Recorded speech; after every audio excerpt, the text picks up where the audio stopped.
elle est compliquée cette question parce que en absolu, un jeu rétro, c'est un jeu qui est pour moi sur la console, sur la génération précédente par rapport à la génération actuelle en fait. C'est-à-dire, c'est des jeux qui sont dépassés technologiquement, enfin qui ne sont plus à jour dans la technologie actuelle. Mais après, c'est compliqué parce qu'un jeu rétro, finalement, c'est dans le langage courant, c'est un jeu avec des pixels. Voilà. Lorsqu'on parle de jeux rétro, la première image qui vient à l'esprit, c'est celle des jeux en 2D avec des gros pixels apparents. Donc c'est vraiment la culture 8 et 16 bits. Le rétro, déjà, c'est ce qui n'est pas la génération actuelle. Après, ça, c'est une définition très large, hein. Mais c'est le jeu vidéo d'avant. C'est le jeu vidéo qu'on retrouve avec émotion aussi. C'est un peu la Madeleine de Proust numérique. Effectivement, pour les trentenaires, il est clair qu'on va clairement placer la barre du jeu rétro à la limite 2D, 3D, hein. Classiquement, cette période autour de laquelle Doom est sorti sur PC avec son basculement vers l'évolution des jeux 3D. Maintenant, si on demande à quelqu'un qui a 10 ou 15 ans de moins, il est clair que pour lui, ce ne sera pas la même. Le jeu rétro, ce sera la PSX, la N64, voilà. Là où j'ai vraiment senti qu'il y avait quelque chose qui était en train de se faire, c'est quand on a vu Nintendo sortir la Virtual Console sur Wii.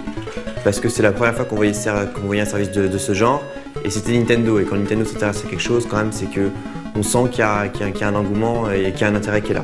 Et le succès de la Virtual Console, d'ailleurs, ne l'a pas démenti.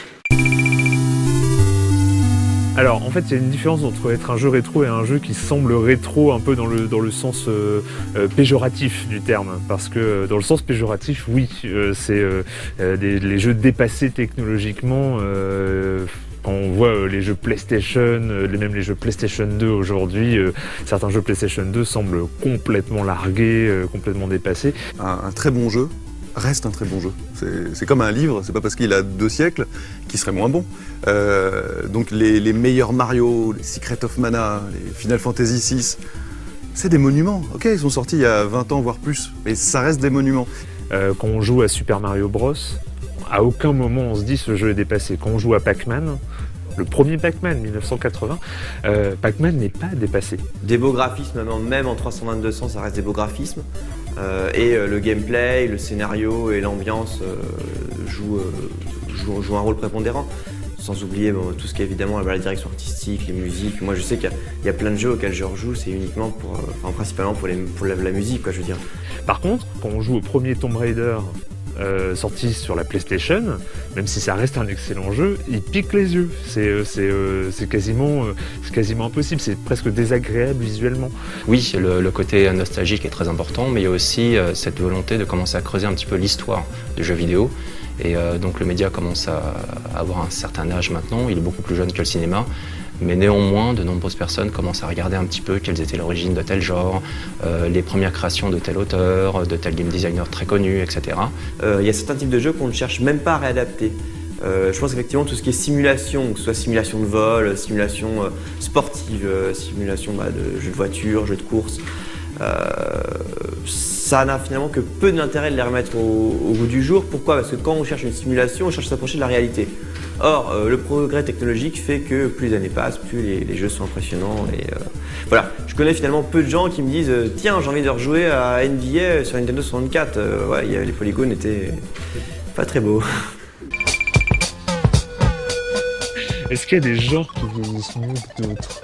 Déjà, c'est sûr que la 2D, comme je le disais, vieillit mieux que la 3D.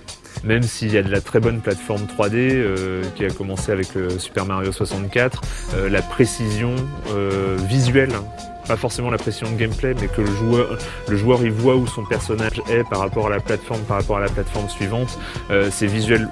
Les informations sont visuellement plus claires en 2 dimensions. Donc en effet, les jeux 3D vont moins bien vieillir que les jeux 2D. Et ensuite, c'est également peut-être une perception, par exemple, de ma part. Moi, je suis né avec les jeux 2D, avec ces gros pixels, donc ça me parle tout de suite, immédiatement. Et donc les jeux qui n'ont pas misé à fond sur les méga textures, faire quelque chose avec tous les polygones de l'époque et qui du coup sont un peu des défis technologiques et du coup qui vieillissent. Je pense par exemple à la série des Metal Gear. Metal Gear, c'est typiquement une série c'est très beau, mais ça n'a jamais été la course non plus au nombre de polygones ou aux textures ultra photoréalistes. Du coup, le jeu il vieillit pas si mal. Si tu ressors un Metal Gear, hormis la jouabilité, la prise en main qui est assez rigide, ça vieillit pas mal. Les Resident Evil aussi, qui avaient misé sur des environnements en 2D fixes avec un personnage 3D. Alors le personnage 3D, lui, il a un peu vieilli, mais l'univers autour, il a pas trop bougé, donc tu peux replonger dedans. En fait, c'est les prises en main à chaque fois qui... Et c'est là qu'on se rend compte que finalement, l'évolution du jeu vidéo, c'est aussi ça. C'est la manière de manier les choses. Alors si les développeurs indépendants s'intéressent beaucoup à tout ce qui est 2D pour sortir leur propre jeu, déjà il y a un côté, une facilité, par exemple pour créer les graphismes, etc. C'est vrai qu'il est plus facile de faire un jeu 2D tout seul qu'un jeu 3D, clairement.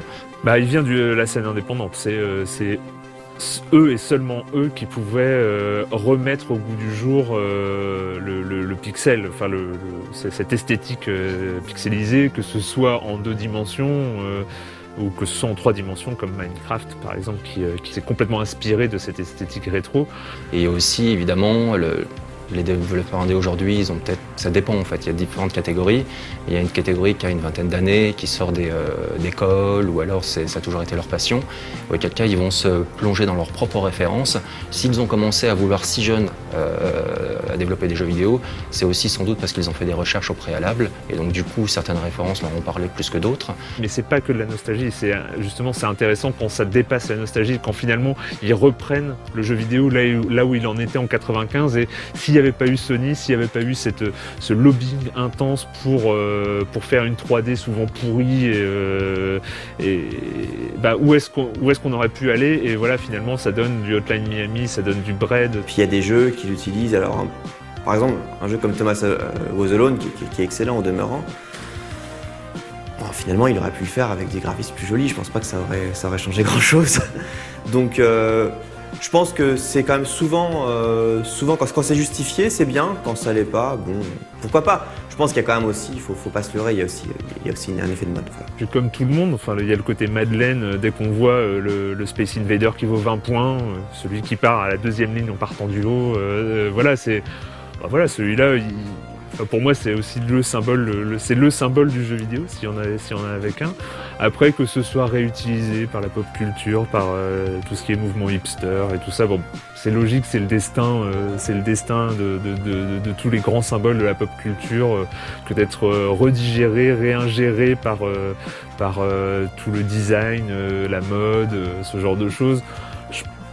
Je sais qu'il y a pas mal de rétro gamers que ça crispe, qui aimeraient bien garder leur précaré culturel à eux et que personne n'y touche, mais en même temps c'était les mêmes qui râlaient parce que personne ne les comprenait à l'époque. Donc voilà, c'est le destin du jeu vidéo que d'être absorbé par la pop culture mondiale, quoi.